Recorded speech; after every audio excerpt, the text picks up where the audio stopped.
ഒരു സാധനം ഇല്ല. മുളക് പൊടിയില്ല, മല്ലിപ്പൊടിയില്ല, ഒരു ഉപ്പ് വരെ ഇല്ല. കാന്താരി പൊട്ടിച്ചിട്ടാണ് കഞ്ഞി കുടിക്കുന്നത്. റേഷൻ അരി മാത്രം കൊണ്ട് മക്കൾക്ക് കൊടുക്കാൻ കഴിയില്ല. അതിനെന്തെങ്കിലും കൂട്ടാൻ കൊടുക്കണ്ടേ? അത്രക്കും ഇതായിപ്പോയി ഞാനിപ്പോ.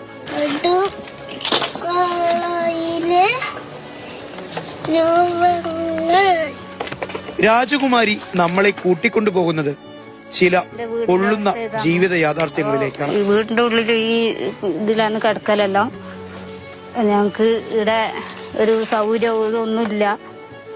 ഷെഡ് തന്നെ ആരല്ലോ കെട്ടിത്തന്നു, ആരല്ലോ കാലും കൈയും പിടിച്ചിട്ട് ഇത്രക്കില്ല ഒരു ചാപ്പയാക്കി തന്നു. ഞാൻ അമ്മയുടെ കാർഡിലാന്നുള്ളത്.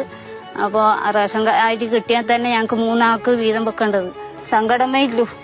മക്കളെ എങ്ങനെ ഇതാക്കേണ്ടതെന്ന് അറിയുന്നില്ല. ഉച്ചക്ക് ഒരു നേരം സ്കൂളിൽ നിന്ന് കിട്ടും. ചില നേരത്തേക്ക് കുഞ്ഞ് വൈകുന്നേരം വരുമ്പോ ഒന്നും ഇല്ലാതാകും.